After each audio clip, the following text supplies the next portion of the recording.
إن الحمد لله والصلاة والسلام على رسول الله وعلى آله وأصحابه ومن تبع بهداه أما بعد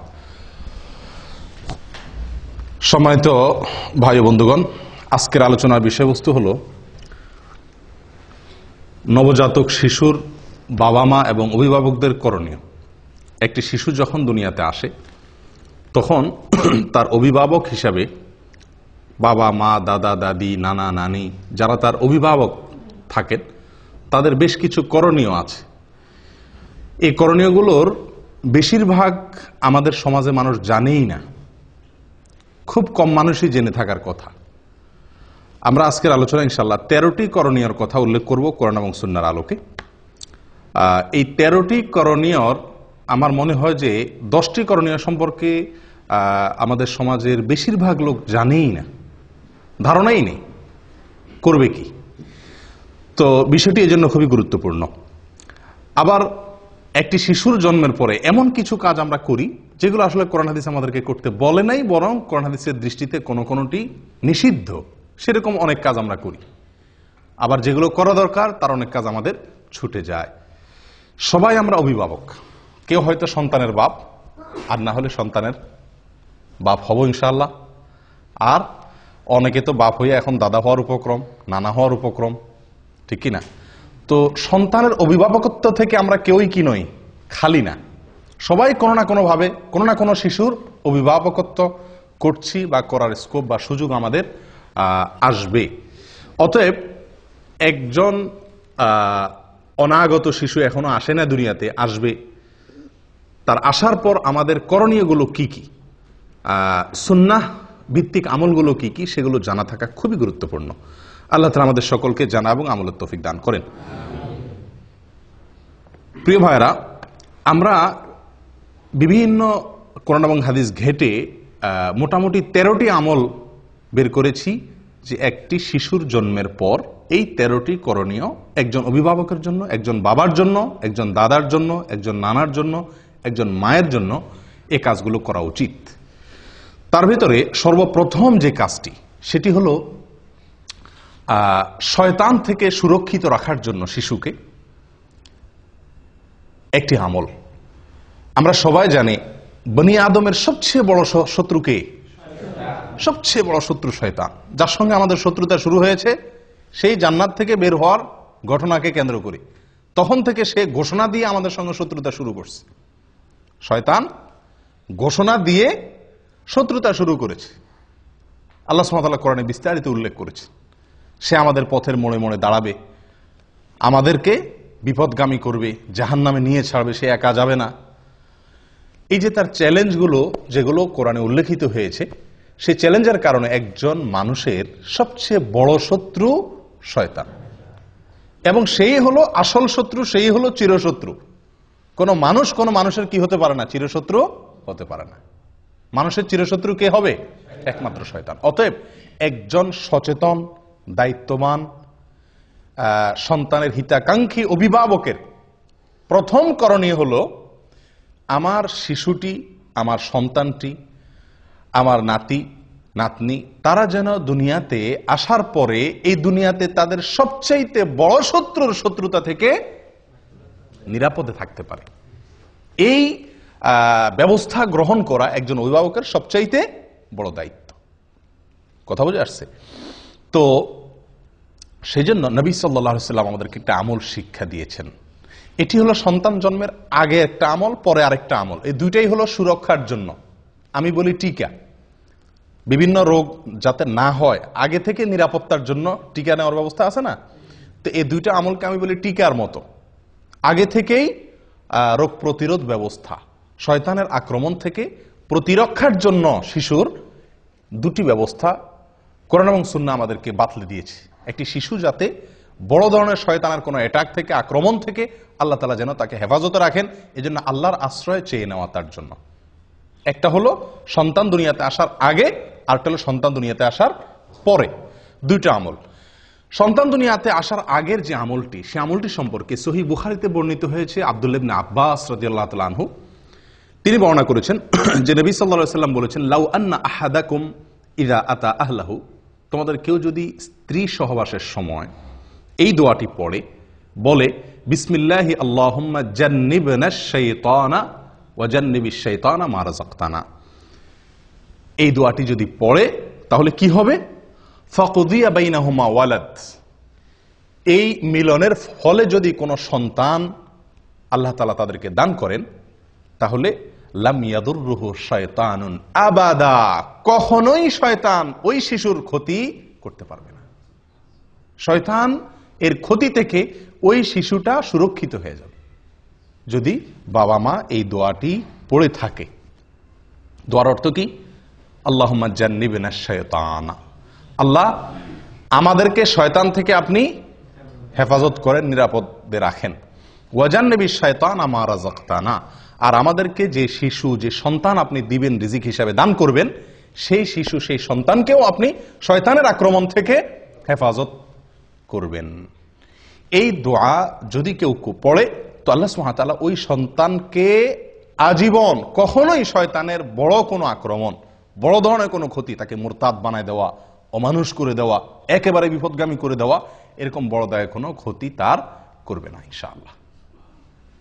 প্রিয় ভাইরা, একটি আমল আমরা পেয়ে গেলাম। সন্তান দুনিয়াতে আসার আগেই বাবা মা যদি এই আমলটি করে তাহলে তার সন্তানের জীবনের বিরাট বড় একটি সুরক্ষা হয়ে গেল, একটা প্রতিরক্ষা ব্যবস্থা হয়ে গেল। আমল নাম্বার 2, সন্তান জন্মগ্রহণের পরে বাবা মা যেই সন্তানের কাছে থাকবে অথবা দূরে, কাছে হলে বেশি ভালো, কাছে থাকবে বা দূরে, বাবা হোক মা হোক যে কেউ এই আমলটি করবে, আর সবাই মিলে করলে তো সবচেয়ে ভালো। আমলটি হলো, এটাও আল্লাহর আশ্রয় প্রার্থনা।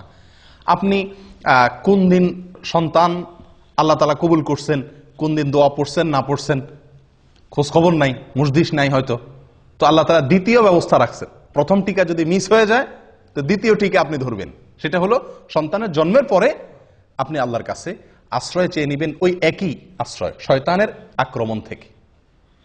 এক্ষেত্রে 2টি বর্ণনা আমরা পাচ্ছি। এক হলো আল্লাহ সুবহানাহু ওয়া তাআলা সূরা আলে ইমরানের ভিতরে ইমরানের স্ত্রীর ঘটনা বর্ণনা করেছেন। ইমরানের স্ত্রীকে ঈসা আলাইহিস সালামের নানি, মারিয়াম এর মা। যখন মারিয়াম তার গর্ভে এসেছিল তখন তিনি আল্লাহর কাছে ফরিয়াদ করেছিলেন। কি ফরিয়াদ? তিনি বলেছেন, ওয়া ইন্নী সাম্মাইতুহা মারিয়াম ওয়া ইন্নী উঈযুহা বিকা ওয়া যুররিয়াতাহা মিনাশ শাইতানির রাজীম। আল্লাহর কাছে দোয়াটা পছন্দ হয়েছে। সন্তান ভূমিষ্ঠ হওয়ার পরে মারিয়ামের মা দোয়া করেছেন। মারিয়ামের মা দোয়া করেছেন, ইমরানের স্ত্রী, সূরা আলে ইমরান যে কোরআনে বর্ণিত হয়েছে না, এই ইমরানের স্ত্রী ঈসা আলাইহিস সালামের নানি, তিনি দোয়া করেছেন, আল্লাহ যে শিশু আপনি দান করছেন আমাকে, এর নাম আমি মারিয়াম রাখলাম, আর একে আমি আপনার কাছে এর জন্য আশ্রয় চাই। আল্লাহ আপনার আশ্রয় আমি প্রার্থনা করি, আমার এই সন্তানের জন্য আপনি আশ্রয় দিয়েন। কোত্থেকে? শয়তানের শয়তানি থেকে, শয়তানের শয়তানি থেকে আমার এই মেয়েকে এবং এই মেয়ের যত বংশধর আছে আসবে তাদের সবাইকে আপনি শয়তানের শয়তানি থেকে কি দিয়েন? আশ্রয় দিয়েন। দোয়াটি কি করছেন? মারিয়ামের মা। আপনারা আলহামদুলিল্লাহ সবাই মোটামুটি মক্কা মদিনা গেছেন, তাই না? আমাদের দেশ থেকেও হাজিরা আসলে, এখান থেকেও হাজিরা গেলে মরিয়ম ফুল কিনে, দেখছেন আপনারা? মরিয়ম ফুল কিনে। কেন মরিয়ম ফুল কিনে? আবার ওই কি মরিয়ম খেজুরও একটা আছে সম্ভবত, না? মরিয়ম খেজুর কিনে, মরিয়ম ফুল কিনে। কেন? ওই যে মারিয়াম আলাইহিস সালাম, তার গর্ভে আল্লাহ সুবহানাহু ওয়া তাআলা কুদরতিভাবে যে সন্তান দিয়েছিলেন ঈসা আলাইহিস সালামকে, তার জন্মটা হয়েছে একমাত্র মানে সরাসরি আল্লাহর কুদরতে, তাই না? এবং তার বর্ণনা আল্লাহ কোরআনে উল্লেখ করেছেন। তিনি গাছের সাথে হেলান দিয়ে বসেছিলেন, খেজুর গাছের সাথে। আল্লাহ বলছেন ধাক্কা দিয়েছেন, খেজুর পড়ছে, তিনি সেখান থেকে খাইছেন। আল্লাহ তাআলা খুব সহজে গর্ভ খালাস করে দিয়েছেন। এখন এই ভালো সন্তান বা যাতে ভালোভাবে দুনিয়াতে আসে সেজন্য মানুষ মরিয়ম ফুল কিনে, সেজন্য মানুষ ওই মরিয়ম খেজুর তালাশ করে। কোত্থেকে সেই মরিয়ম খেজুর? 2000 বছর আগের খেজুর গাছ এখন কোত্থেকে আসবে? কে বা কারা নাম দিছে আর ধুমছে মানুষ কিনতেছে। হ্যাঁ, মরিয়ম খেজুর ওই গর্ভধারণকারী মায়েদেরকে খাওয়ায় এই বিশ্বাস রেখা, যেটা খাওয়াইলে কি হবে? সন্তান সহজে খালাস হবে বা বের হবে। আশ্চর্য কথা, যেই আমল কোরআনে বর্ণিত হয়েছে, মারিয়ামের মায়ের যেই দোয়া আল্লাহ পছন্দ করে কোরআনে যুক্ত করে দিয়েছেন, ওই খেজুর, মারিয়ামের খেজুর সংরক্ষিত থাকা সহজ না, কোথাকার কোন মারিয়াম ফুল। কিন্তু আপনার এই যে আমল, এটি তো কোরআনে সংরক্ষণ করা হয়েছে, এটা তো আর ভুল নয়। মারিয়ামের মা যে দোয়া করেছিলেন গর্ভ থেকে সন্তানকে ভূমিষ্ঠ করার পর, সে আমল আমরা জানিও না, করিও না। ওই যেগুলা আপনার মানে কোথাকার কোন কে বা কারা ছড়াই দিছে, সে মরিয়ম খেজুর কিনে কিনে খাওয়াচ্ছি, মরিয়ম ফুল আমরা কিনতেছি। আল্লাহ তাআলা আমাদেরকে হেদায়েত দান করেন। প্রিয় ভাইয়েরা, শিশুর জন্মের পরে একজন অভিভাবকের দ্বিতীয় করণীয় হলো, প্রথম করণীয় আশ্রয় চাইয়ে দোয়া করা, সহবাসের দোয়া পড়া সব সময়। আর দ্বিতীয় করণীয় হলো সন্তান দুনিয়াতে আসার পরে প্রথমেই তাকে আল্লাহর কাছে কি করে দেওয়া,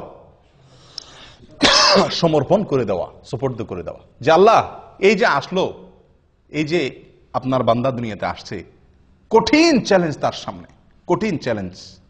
যে পৃথিবী, বিশেষ করে আজকে যে সমাজ ব্যবস্থা, যে পরিবেশ, এই সবগুলোকে ডিঙ্গিয়ে জান্নাতে যাওয়া খুব সহজ কাজ নয় আল্লাহ, বড় কঠিন।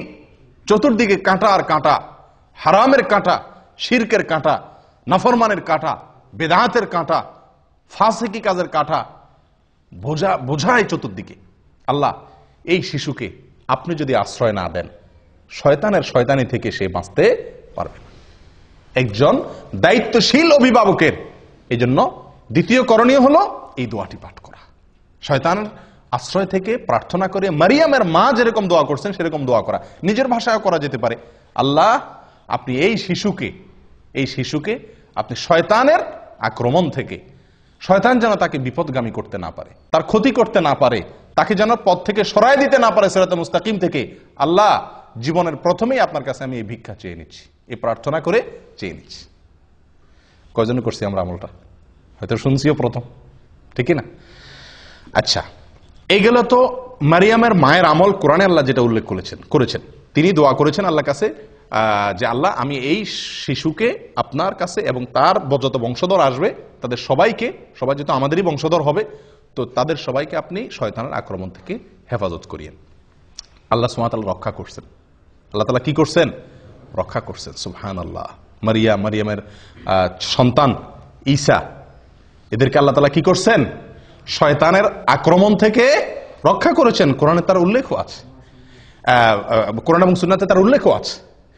শয়তান যে কোনো শিশুর মৃত্যুর পরে একটা অ্যাটাক করে, জন্মের পরে একটা আক্রমণ করে। আল্লাহ সুবহানাহু ওয়া তাআলা সেখান থেকে হেফাজতে রাখেন। বিস্তারিত অনেক আলোচনা এখানে আছে, সেদিকে যাচ্ছি না। এই আমলটার দ্বিতীয় সূত্র নেন নবী সাল্লাল্লাহু আলাইহি সাল্লামের আমল থেকে। এটিও সহিহ বুখারীতে বর্ণিত আছে এবং আব্দুল্লাহ ইবনে আব্বাস রাদিয়াল্লাহু আনহু বর্ণনা করেছেন।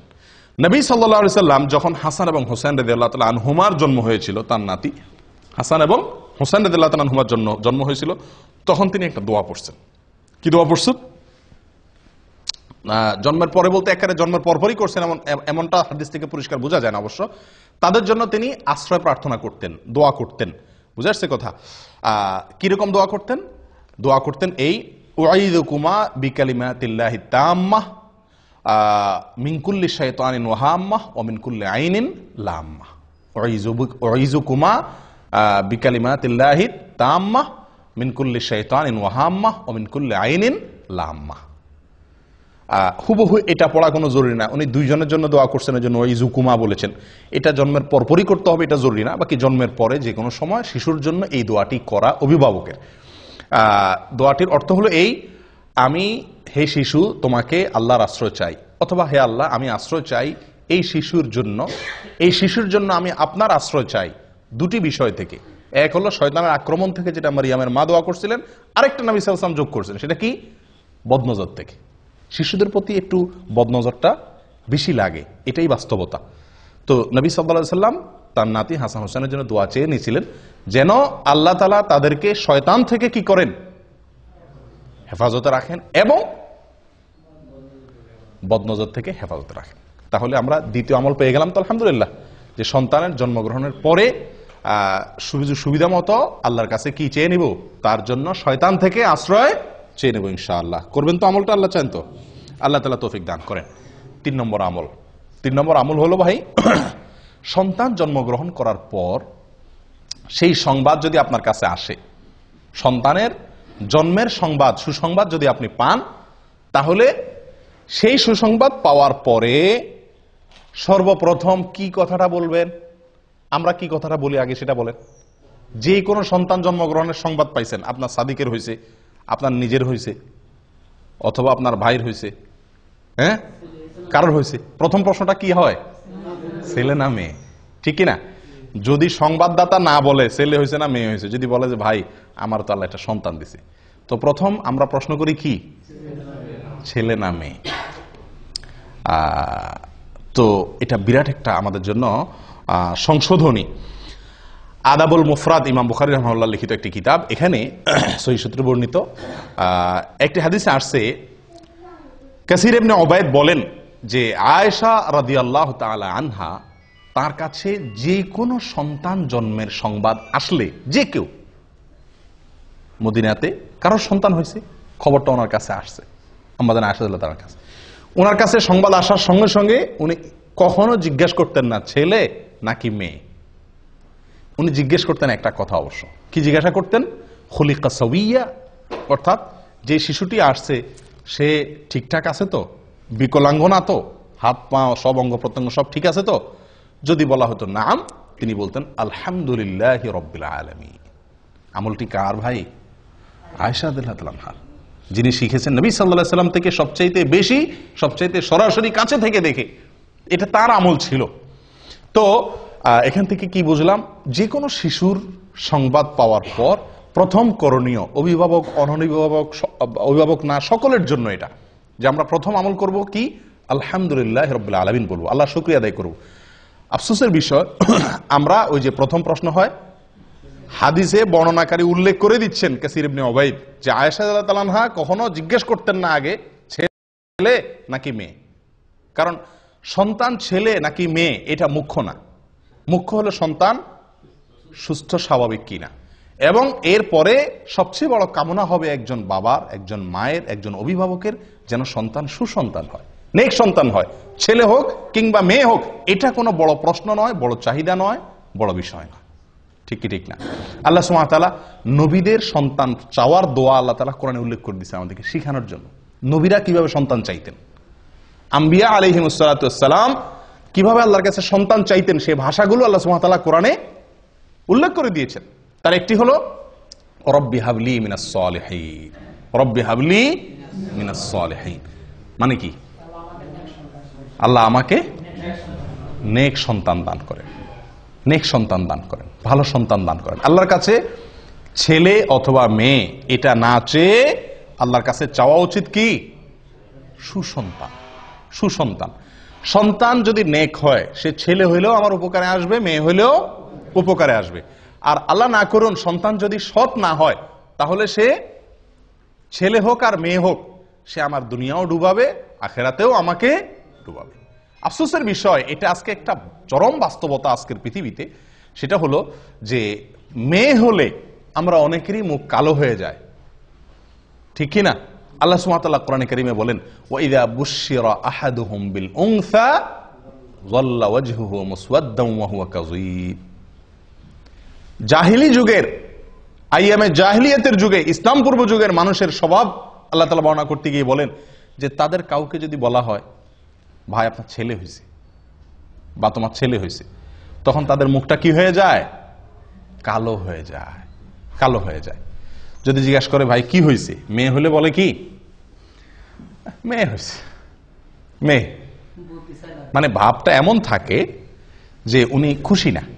আর ছেলে হলে মাশাআল্লাহ পুরো গালে হাসি দিয়া বলে হ্যাঁ আপনাদের ভাতিজা হয়েছে, আলহামদুলিল্লাহ। ঠিক না ঠিক? এগুলো মূর্খতা ছাড়া আর কিছু না ভাই, মূর্খতা। একটা মানুষের শুধু মেয়ে হচ্ছে, তার একটা ছেলে হচ্ছে না, অথবা একজনের শুধু ছেলে হচ্ছে, একজনটা মেয়ে হচ্ছে না, ছেলে বা মেয়ের চাহিদা তার ভিতরে থাকা, এটা দোষের কিছু না। কিন্তু সন্তান হিসাবে ছেলে হলে খুশি হওয়া, মেয়ে হলে বেজার হওয়া, এগুলা বোকামি ছাড়া কিচ্ছু না। আমরা অনেকেই মনে করি যে আমাদের যদি ছেলে না থাকে তাহলে বংশে চেরাগ দিবে কে, বংশের বাতি কে জ্বালাবে, এটা একটা মানে বড় প্রশ্ন থাকে না। আপনি মরে কবরে যায় শুটকি হবেন, সেখানে গিয়ে আপনার কি জান্নাত হবে না জাহান্নাম হবে সেই টেনশনে আপনি শেষ হবেন, তখন দুনিয়াতে আপনার বংশের চেরাগ জ্বললো না, হারিকেন জ্বললো না, হেজাক লাইট জ্বললো না, মোমবাতি জ্বললো, এটা আপনার কোনো দরকার আছে? কি বলেন? এটা বোকামি ছাড়া আর কি, এটা নির্বুদ্ধিতা ছাড়া কিছুই নয় প্রিয় বন্ধুগণ। এই জন্য সন্তান সুসন্তান যেন হয় সেটা বরং আল্লাহর কাছে দোয়া করা। মেয়ে হলে এটাকে ভালো সঠিক তারবিয়ত লালন পালন করে সুপাত্রস্থ করতে পারলে, এটাকে ভালোভাবে লালন পালন করতে পারলে, ইনসাফ করতে পারলে, আদর ভালোবাসা দিয়ে জান্নাতের ওয়াদা আছে। 2টা মেয়ে পারলে, 3টা মেয়ে পারলে, ছেলে 10টা ছেলে পারলেও কোনো জান্নাতের ওয়াদা কোনো হাদিসে নাই। নবী সাল্লাল্লাহু আলাইহি সাল্লাম, আমাদের নবী সাল্লাল্লাহু আলাইহি সাল্লামের 4টা মেয়েকে আল্লাহ তাআলা জীবিত রাখছেন। ছেলে দিছেন যেগুলা সব ছোটবেলায় শেষ নিয়ে গেছেন, বাঁচায় রাখছেন শুধু মেয়েগুলাকে। উনি নিজে মেয়েদের বাপ। এত যাদের কি হয় না, ছেলে হয় না বা ছেলে নাই, শুধু মেয়ে, আপনারা এটা ভাইবা খুশি হন যে নবী সাল্লাল্লাহু আলাইহি সাল্লাম মেয়েদের বাপ ছিল, আপনিও কি মেয়েদের বাপ। কোন কোন সালাফ বলেছেন আল আম্বিয়া আবুল বানাত, বেশিরভাগ নবীদেরকে আল্লাহ তাআলা ছেলের চাইতে মেয়ে বেশি দিয়েছেন। আর অভিজ্ঞতাও বলে এ যুগে ছেলেদের চাইতে মেয়েরা বাবা মারে কষ্ট কম দেয়। ছেলেরা বাপ মার মুখ যত বেশি চুনকালি দেয়, মেয়েরা ততটা দেয় না। মেয়েরা যতটা ভালোবাসে বাবা মাকে, ছেলেদের ভালোবাসা ততটা পাওয়া যায় না। মেয়েরা সব সময় স্বামীর সাথে ঝগড়া করে বাপ মার পক্ষ হয়ে, আর ছেলেরা বাপ মার সাথে ঝগড়া করে বউয়ের পক্ষ হয়ে। ঠিক না ঠিক? এর মানে এই না যে আমি বলতেছি ছেলে খারাপ মেয়েই ভালো সব, বাকি বেশিরভাগ ঘটনা এরকম ঘটে থাকে। অতএব জন্মের পরে প্রথম কথা হবে আল্লাহর কাছে শুকরিয়া আদায় করা। ছেলে হইছে নাকি মেয়ে হইছে এ সমস্ত নিয়ে মুখ কালাকালি করা, এটা এক ধরনের কুফরি, এক ধরনের আল্লাহর নেয়ামতকে কি করা, ডিনাই করা, অস্বীকার করা। এটা উচিত নয়। আল্লাহ তাআলা আমাদেরকে সঠিকটা বোঝার তৌফিক দান করেন। তাহলে 3 নম্বর আমল হলো সন্তান জন্মের সংবাদ শোনার পরে, এটা শুধু অভিভাবকের জন্য না, সকলের জন্য প্রথম কাজ হলো কি করা, শোনার পরে আল্লাহর শুকর আদায় করা, আলহামদুলিল্লাহ রাব্বিল আলামিন বা আলহামদুলিল্লাহ। 4 নম্বর আমল, নবজাতক শিশু দুনিয়াতে আসার পরে তার কানে আজান দেওয়া। কি দেওয়া? কানে আজান দেওয়া। কানে আজান দেওয়া এটি একটি আমল। কয়জনে আপনাদের শিশুর জন্মের পরে আজান দেওয়ার ব্যবস্থা করছিলেন? এখানে হাত তোলেন তো দেখি। মাশাআল্লাহ। বাহিরে আজান দিলে এটা সঠিক হলো না, কানে আজান দিতে হবে। কানে আজান দেওয়া মানে আবার কি না, কানে মাইক ধরে আজান দেওয়া না। ছোট বাচ্চা তো মারাই যাবে, তাহলে অ্যাক্সিডেন্ট হবে। আজান দেওয়া বলতে কানের আজানের বাক্যগুলো তাকে কেউ ধরলো আপনার কোলে রেখে সামনে, তার কান বরাবর নিয়ে আপনি কি করলেন, আজানের বাক্যগুলা শুনায় দিলেন তাকে। এখানে চিৎকার করে করে জোর করে করে তার কানের কাছে মুখ নিয়ে কি নেওয়া না, আজান দেওয়া না। আজানের বাক্যগুলো তার কানে শুনিয়ে দেওয়া। তাকে প্রথম এই আল্লাহর জমিনে আসার পরে আল্লাহর কালিমা, সালাতের আহ্বান তার কানে পৌঁছে দেওয়া, এবং এর একটা প্রভাব তার জীবনে ফলবে ইনশাআল্লাহ। কথা বুঝে আসছে ভাই? আবু রাফি রাদিয়াল্লাহু তাআলা আনহু তিনি বর্ণনা করেছেন। কে? আবু রাফি রাদিয়াল্লাহু তাআলা আনহু তিনি বর্ণনা করেছেন, যেটি মুসনাদে আহমদে এসেছে, সুনানে তিরমিজিতে এসেছে, এবং ইমাম তিরমিজি রাহিমাহুল্লাহ হাদিসটিকে হাসান সহিহ বলে মন্তব্য করেছেন। কি আবু রাফি রাদিয়াল্লাহু তাআলা বলেন, রাআইতু রাসূলুল্লাহ সাল্লাল্লাহু আলাইহি ওয়াসাল্লাম আযানা ফি উযুনিল হাসানি হিনা ওয়ালাদাতহু ফাতিমা বিসসালাহ।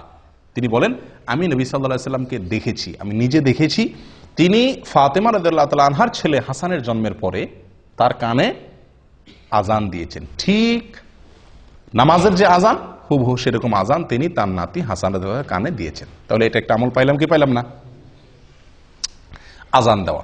অনেকে বলেন বাম কানে একামত দেওয়া, ডান কানে আজান দেওয়া, বাম কানে। ডান কানে আজান দেওয়া তো নবী সাল্লাল্লাহু আলাইহি ওয়াসাল্লামের আমল থেকে সাবেত হলো, যদিও কেউ কেউ এটা নিয়েও এর সনদ নিয়ে অনেকে মন্তব্য করেছেন, কিন্তু আমার কাছে বিশুদ্ধ মনে হয় আজান দেওয়াটাই সুন্নাত, এই হাদিস দ্বারা যেহেতু সাবেত হয়েছে। বাম কানে একামত দেওয়া এটা কতটুকু প্রমাণিত? আমাদের সমাজে বাম কানেও একামত দেওয়ার কি আছে, রেওয়াজ বা সিস্টেম চালু আছে। তো এটা একেবারে ভিত্তিহীন না। এক্ষেত্রে 3টা হাদিস পাওয়া যায়। একটা হাদিস যেটা পাওয়া যায় সেটাকে জাল বলেছেন মুহাদ্দিসিনে কেরাম অনেকে, হাদিসটি ভিত্তিহীন। আরেকটাকে জয়ীব বলেছেন, যেটা সুনানে বাইহাকিতে বর্ণিত হয়েছে। আর আরেকটা হাদিস আছে যেটা নবী সাল্লাল্লাহু আলাইহি ওয়াসাল্লাম থেকে না, কোনো সাহাবী থেকেও না, একজন তাবী ওমর ইবনে আব্দুল আজিজ রাহিমাহুল্লাহ, ওনার থেকে বর্ণিত। ওমর ইবনে আব্দুল আজিজ ইসলামের খুব নামকরা একজন খলিফাদের, 4 খলিফার পরেই বলা হয় পঞ্চম খলিফা বলা হয়, অর্থাৎ খুব মানে সুশাসনের জন্য পৃথিবীর ইতিহাসে, মুসলমানদের গৌরবোজ্জ্বল ইতিহাসে যাদের নাম স্বর্ণের অক্ষরে লেখার মতো, তাদের মধ্যে অন্যতম হলেন ওমর ইবনে আব্দুল আজিজ রহমতুল্লাহি আলাইহি। ওনার থেকে বর্ণিত হয়েছে যে উনি বা শিশুর জন্মের পরে ডান কানে আজান দিতেন, বাম কানে একামত দিতেন। কিন্তু এই যে ওনার থেকে বর্ণিত হয়েছে, এটারও কোনো সনদ ছাড়াই অনেক সালাফ উল্লেখ করেছেন। যাই হোক, এই বিষয়টা এই জন্য এত বেশি মজবুতির সাথে প্রমাণিত নয়। এটি বগবীতে, তাফসীর বগবীতে আছে এবং অন্যান্য কিতাবে উল্লেখ আছে। তাহলে ডান কানে আজান দেওয়া, কানে আজান দেওয়া, এটা প্রমাণিত হলো। কয় নম্বর আমল গেল? 4 নম্বর আমল গেল। আমল নম্বর 5, পিতা সন্তানের জন্য কল্যাণের দোয়া করা, বরকতের দোয়া করা, বিভিন্ন জিনিস দোয়া করা। সারা জীবন তো দোয়া করবেনই, কিন্তু শিশুর জন্মের পরে শুরুর দিকে আল্লাহর কাছে কি করবেন? তার জন্য কিছু জিনিস চেয়ে নেবেন। খুব গুরুত্বপূর্ণ একটা আমল। এই আমলটি আদাবুল মুফরাদের ভিতরে আসছে, বিশুদ্ধ সূত্রে বর্ণিত। একজন সাহাবী মুআবিয়া ইবনে কুররাহ রাদিয়াল্লাহু তাআলা আনহু, মুআবিয়া ইবনে কুররাহ রাদিয়াল্লাহু তাআলা আনহু, তিনি বলেন, আমার ছেলে ইয়াস এর জন্ম যখন হয়েছিল, তো এলাকার যে সমস্ত সাহাবীরা আছেন, সিনিয়র সাহাবীরা, তারা আমার বাসায় আসছেন, তাদেরকে আমি মেহমানদারি করছি। সন্তান হয়েছে, বাসায় আসছেন আশপাশের পাড়ার লোকজন, সাহাবীরা। তো তারা এসে শিশুর জন্য কি করছেন? অনেক দোয়া করছেন তাদের মতো করে। আছে না যে মানুষ আসলে নবজাতক শিশু, নতুন শিশুর জন্য দোয়া করে, তো ওনারা তার মতো করে, যার মতো করে শিশুর জন্য কি করছেন? আল্লাহ তারা এই করো সে করো, অনেক দোয়া করে দিয়েছেন। তো বাবা হিসাবে মুআবিয়া ইবনে কুররাহ রাদিয়াল্লাহু তাআলা আনহু, তার মনের ভিতরে একটু খুঁতমুতে ভাব রয়ে গেছে যে ওনারা দোয়া করছেন, কিছু জিনিস আল্লাহর কাছে চাইছেন, ঠিক আছে, কিন্তু আমার বিশেষ কিছু চাওয়া আছে ছেলেকে দিয়ে, আমার কিছু টার্গেট আছে, আমারও কিছু চাওয়া আছে, কিন্তু সেগুলো ওনারা বলেন নাই। তো তিনি তাদেরকে লক্ষ্য করে বলছেন যে বারাকাল্লাহু লাকুম ফীমা দাআউতুম, আপনারা যে আমার শিশুটার জন্য, ছেলেটার জন্য, ইয়াসের জন্য দোয়া করে দিয়েছেন, এই জন্য আল্লাহ আপনাদের বরকত দান করুক। তবে আমার কিছু দোয়া আছে, আমি এখন একটু বলবো, আপনারা সাথে একটু কি বলেন? আমিন বলেন। তখন তিনি বলেন যে আমি কয়েকটা দোয়া তখন করছি আমার শিশুর জন্য, তার যেন সে দিনদার হয়, মুত্তাকি ফরজগার হয়, তার যেন ব্রেন ভালো হয়, মেধাবী হয়, এরকম কয়েকটা দোয়া করছি। এই দোয়া করার পরে ওনার সাথে আমিন বলছেন। মুআবিয়া ইবনে কুররাহ রাদিয়াল্লাহু তাআলা বলেন যে আমি এই শিশুর বড় হওয়ার পরে, আমাদের ছেলে যখন বড় হয়েছে, তো এর ভিতরে আমি ওই যে দোয়া তার জন্য করছিলাম, আমি লক্ষ্য করে দেখছি তে প্রত্যেকটি দোয়া খেটে গেছে এবং তার জীবনে ফলে গেছে, আমি দেখছি। তাহলে বাবা হিসাবে একজন সাহাবীর আমল পাইলাম যে উনি বাবা হিসাবে সন্তানের জন্য কি করছেন? বিভিন্ন জিনিস আল্লাহর কাছে শুরুতেই চেয়ে নিয়েছেন। কয় নম্বর আমল গেল? 5 নম্বর। আমল নম্বর 6, তাহনিক করা। কি করা ভাই? তাহনিক। তাহনিক করছেন আপনারা কেউ শিশুর জন্য? কজন তাহনিক করছেন বলেন? হয়তো নামই শুনছেন প্রথম, ঠিক না? এটি একটি আমল, এটি একটি আমল এবং সুন্নাত। এটি বিলুপ্ত আমলগুলোর মধ্য থেকে একটি আমল। তাহনিক হলো শিশুর জন্মের পরে তার মুখে প্রথম খাবার হিসাবে মায়ের বুকের শাল দুধ খাবে, ওটা তো ঠিক আছেই। আর এর বাইরে খেজুর চাবায়া মুখের লালাতে হালকা ভেজার পরে তার মুখে একটু দেওয়া, যাতে করে রসটা যায় তার মুখে, সে যাতে চেটে খেতে পারে, বাস এরকম করে। আবার খেজুর কোনো অংশ দিলে তো গলা আটকিবে, ছেলে বাচ্চার জন্য কষ্ট হবে, ক্ষতি হবে, সেটা না। মুখের ভিতরে চাবায়া ওইটাকে ভিজায়া তার মুখে দেওয়া, যাতে করে সে শুধু রসটুকু, সামান্য একটু রস চেটে নিতে পারে, খেতে পারে। এটাকে বলা হয় তাহনিক। আয়েশা রাদিয়াল্লাহু তাআলা আনহা বলেন, সহিহ মুসলিমে বর্ণিত আছে, নবী সাল্লাল্লাহু আলাইহি সাল্লামের যুগে যত শিশুর জন্ম হতো সবাই তার কাছে নিয়ে আসতেন, আনলে তিনি ওই শিশুর জন্য দোয়া করতেন বরকতের, এবং যেদিন হয়তো সেদিনই সাধারণত আপনার, এবং তার জন্য কি করতেন? তাহনিক করে দিতেন। কি করে দিতেন? তাহনিক করে দিতেন। কে? নবী সাল্লাল্লাহু আলাইহি সাল্লাম। তাহলে বোঝা গেল আমলটা নবী সাল্লাল্লাহু আলাইহি সাল্লাম থেকে প্রমাণিত এবং এটা সুন্নাত। এখন একটা কথা হলো, আমাদের যুগে তো কি নাই? নবী সাল্লাল্লাহু আলাইহি সাল্লাম নাই। তাহলে আমাদের শিশুর তাহনিক কে করাবে? খেজুর দিয়ে তার তাহনিকটা কে করাবে? তো এটা নিয়ে অনেক উলামা ইকরাম বলেন, আপনার যুগে যে কোনো নেককার, পরহেজগার, মুত্তাকি, ইমাম সাহেব, কোনো আলেম, কোনো ভালো মানুষ তার কাছে নিয়ে যাবেন, তাকে দিয়ে তাহনিক করাবেন। বুঝে আসছে কথা? অন্য অনেক উলামা ইকরাম বলেন না, নবী সাল্লাল্লাহু আলাইহি সাল্লাম তাহনিক করেছেন, ওনার পরে কোনো সাহাবীর কাছে আর কেউ নিয়ে গেছেন বলে খুব একটা প্রমাণ হয় না। অতএব অন্য কারোর কাছে নেওয়া জরুরি না। বাপ মা দাদা দাদি নানা নানি যারাই থাকবেন আশেপাশে তারাই কি করে দিবেন? তাহনিক করে দিবেন। এটা সুন্নাত। তাহলে এই তাহনিকের যে আমলটা, এই আমলটাও আমাদের সমাজ থেকে একেবারেই প্রায় বিদায় হয়ে গেছে বললে ভুল হবে, এটা তো নাই। একটা হলো আগে থেকে ছিল, এখন নাই। এটা একান্ত আলেম ওলামা ছাড়া খুব কম মানুষই করেন। আলহামদুলিল্লাহ আমার 3 সন্তানের সময় আমি তাহনিক করেছি। তো তাহনিকের আমলটি আমাদের অনেকের জানা নাই। এর ভিতরে অনেক কল্যাণ, তার স্বাস্থ্যগত দিক থেকে এবং অনেক দিক থেকে কল্যাণ নিহিত আছে। সবচেয়ে বড় কল্যাণ হলো নবী সাল্লাল্লাহু আলাইহি সাল্লামের যুগে সাহাবীরা আমলটা করছেন, নবী সাল্লাল্লাহু আলাইহি সাল্লাম আমলটা করছেন, আমরাও সেটা করব, সুন্নতের আমল। মনে থাকবে তো ইনশাআল্লাহ। 7 নম্বর আমল, সন্তানের জন্য একটা সুন্দর নাম চয়েস করা। এই পর্যন্ত যেগুলো বলছি 6টা আমল, এগুলো সবগুলো হলো সন্তান জন্মের পরপর 7 দিনের আগের কাজ, এগুলা শুরুর দিকের কাজ এগুলা। আর এখন থেকে নিয়ে শেষ পর্যন্ত যে আমলগুলো বলবো, এই আমলগুলো হলো সন্তান জন্মের পরে 7 নম্বর দিনের আমল। এই 7 নম্বর দিনের আমলের ভিতরে 1 নম্বর আমল এবং সিরিয়ালে 7 নম্বর আমল হলো সুন্দর একটা নাম রাখা। কি রাখা ভাই? সুন্দর একটা নাম রাখা। এবং এই সম্পর্কে আবু মুসা আশআরী রাদিয়াল্লাহু তাআলা আনহুর এক হাদিসে বর্ণিত হয়েছে, তিনি বলেন, উলিদ আলী গুলাম, আমার একটা শিশু হয়েছিল, একবার ছেলে হয়েছিল। তো ফাআতাইতু বিহিন নবী সাল্লাল্লাহু আলাইহি ওয়াসাল্লাম, আমি নবী সাল্লাল্লাহু আলাইহি ওয়াসাল্লামের কাছে তাকে নিয়ে আসছি। ফাসাম্মাহু ইব্রাহিম, তিনি তাকে তখন ইব্রাহিম নাম রাখলেন। ফাহান্নাকাহু বিতামারিহি তামারাতিন, এবং একটা খেজুর দিয়ে তিনি তার তাহনিক করাই দিলেন এবং তাকে বরকতের দোয়া করলেন। এরপরে শিশুটা আমার হাতে দিয়ে দিলেন। 3টা আমল করলেন। এই হাদিস থেকে প্রমাণ হলো, বুখারীর হাদিস। তাহলে নাম রাখলেন নবী সাল্লাল্লাহু আলাইহি ওয়াসাল্লাম। শিশুর নাম রাখতে হয়, এটা বাবা মা বা অভিভাবকদের কর্তব্য।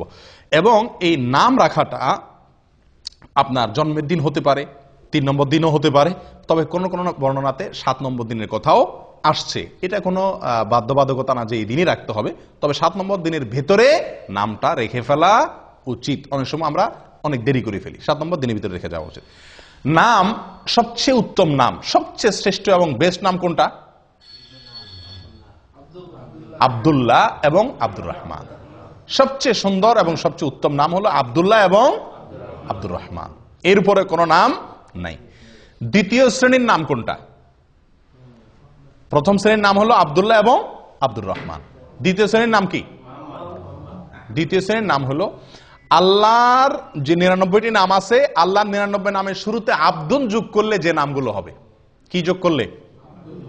আব্দুন যোগ করলে যে নামগুলো হবে। যেমন আব্দুল খালেক, আব্দুল মালিক, আব্দুল গফফার, আব্দুল সত্তার, আব্দুল গফুর, আব্দুর রহিম, আব্দুল ওদুদ, যত আল্লাহর 99 নাম দিয়ে যে নাম আছে, আমরা নাম খুঁজে পাই না। শিশু হলে নাম নিয়ে যে কি এক অস্থির হয়ে যায় মানুষ। হুজুর একটা নাম দেন, ভাই একটা নাম দেন, নাম ঠিক করতে পারে না। আল্লাহর 99 নাম, এটা শুরুতে আব্দুল লাগাইলে ছেলেদের নাম হয়ে যায়, আমাতুন লাগাইলে মেয়েদের নাম হয়ে যায়। আমাতুন মানে বান্দি, মেয়ে গোলাম, আর আব্দুল মানে পুরুষ, ছেলে গোলাম, আল্লাহর বান্দা, আল্লাহর মেয়ে বান্দা। তাহলে 99টা নাম তো আপনার হাতের কাছেই আছে, এবং এর ভিতরে বহু নাম আছে যেগুলো আমাদের সমাজে খুব একটা শোনাই যায় না। আমরা নাম রাখার ক্ষেত্রে বেশ কিছু জটিলতা আমাদের দেখা দেয়। এর ভিতরে একটা হলো আনকমন নাম খুঁজি। আব্দুল্লাহ নাম রাখতে বলে যে আব্দুল্লাহ, আব্দুল্লাহ এ তো আমার ভাইয়ের খালাতো শালির জেডাতো ভাইয়ের ছেলের নাম, কোন মানে আছে? আমার বোনের ছেলের নাম। তো সমস্যা কি? আপনার বোনের ছেলের নাম হয়েছে। আপনারা দেখেন এদেশের একটা কালচার আছে, বাপের নামও আব্দুল্লাহ, ছেলের নামও আব্দুল্লাহ, দাদার নামও আব্দুল্লাহ, নাতির নামও আব্দুল্লাহ। কই, তাদের তো কোনো সমস্যা হয় না। আমরা বলি ডাকলে তো সমস্যা, আব্দুল্লাহ বলে 2 জন দৌড় দিবে। এই সমস্যাটা জীবনে কয়বার হবে? এই সমস্যাটা জীবনে কয়বার হবে? এগুলা সঠিক না। আসলে আমরা আনকমন নাম খুঁজতে গিয়ে এমন এক আনকমন নামের পিছনে পড়ে যাই যেটা আমাদেরকে সুন্দর নাম থেকে দূরে সরাই দেয়। এই জন্য আপনি আজকে আব্দুল্লাহ, আব্দুর রহমান বা এই সমস্ত সুন্দর সুন্দর ভালো ভালো নাম খুব বেশি এটা রাখার কালচার আস্তে আস্তে উঠে যাচ্ছে। মানুষ লালটু, বল্টু, টল্টু এই সমস্ত নাম রাখে। আল্লাহ হেফাজত করেন।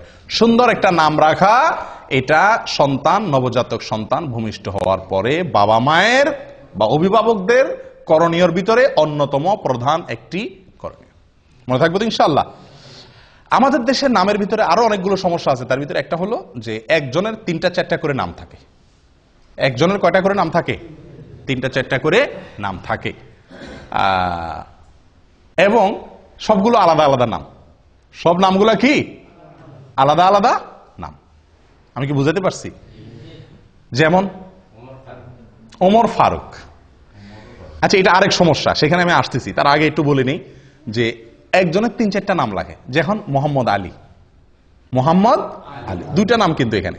একটা নবীর নাম, নবী সাল্লাল্লাহু আলাইহি সাল্লামের নাম, আর একটা হলো নবী সাল্লাল্লাহু আলাইহি সাল্লামের চাচাতো ভাইয়ের নাম, জামাইয়ের নাম, ঠিক কি না? 2 জনের নাম একজনে দখল করছে, ঠিক কি না? এভাবে আমাদের দেশে যত নাম পাবেন বেশিরভাগ নামগুলো একজনের 3টা-4টা নাম। এটা একটা ভুল কালচার।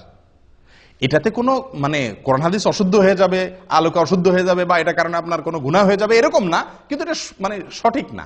নাম থাকবে কি একটা, নাম থাকবে একটা, সেটা যেটাই হোক। হ্যাঁ, তার সাথে বাবার নাম যুক্ত হতে পারে, তাহলে 2টা হলেও সমস্যা নেই। দাদার নাম যুক্ত হয়ে 3টা হলেও কি নাই, দোষের কিছু নেই। কিন্তু আপনার একারই নাম কি 3টা। এখন তার নাম হলো মোহাম্মদ আলী, তার বাবার নাম হলো আব্দুল গফুর, তাহলে মোহাম্মদ আলী, আব্দুল গফুর, দাদার নাম আরেকটা লোগান, তাহলে 4টা-5টা নাম হয়ে গেল। 3 জনের মিলায় 4-5টা নাম। আর ভাগ্য ভালো, হের বাপের নাম আব্দুল গফুর, হের বাপের নাম যদি হয়তো কি শরবত আলী, তাহলে তার মধ্যে তো আরো 2টা নাম হইতো, ঠিকই না? তো এগুলো মানে এক ধরনের ভুল। নাম যে কোনো একটা নাম রাখা উচিত। এক্ষেত্রে একটা কালচার আমাদের সমাজে যেভাবেই হোক ঢুকে গেছে শিয়াদের প্রভাবের কারণে। এককালে হয়তো আমাদের দেশের নামগুলো রাখার ক্ষেত্রে শিয়াদের একটা ভূমিকা ছিল, তাদের কাছ থেকে হয়তো দিন শিখছে, আফগান থেকে বা মোগল আমলে শিয়াদের একটা প্রভাব ছিল।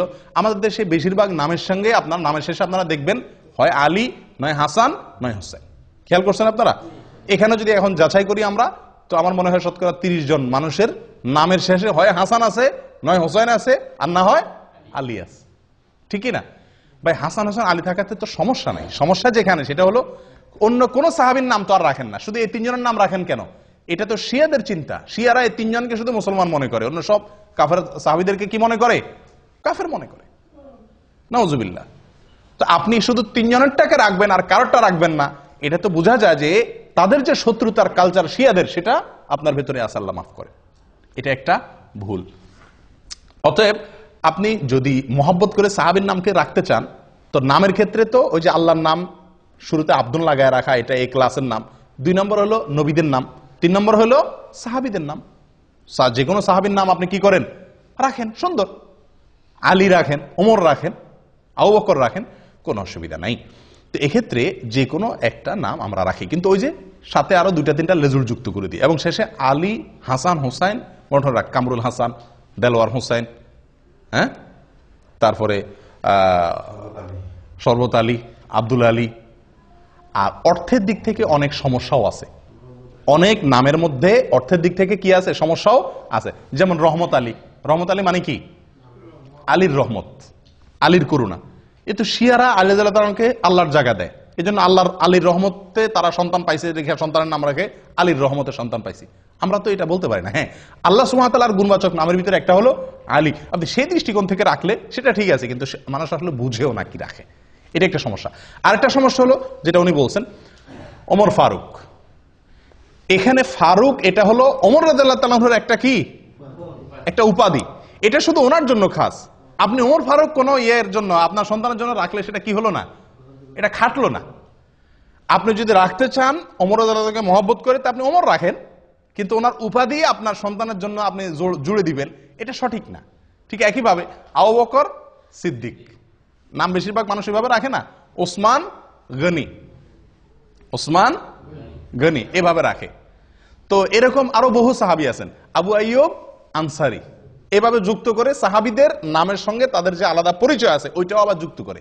ভাই, কারোর পরিচয় কেউ কি করতে পারে না, গ্রহণ করতে পারে না, ওইটাকে আলাদা নাম হিসাবে নেন, ঠিক আছে।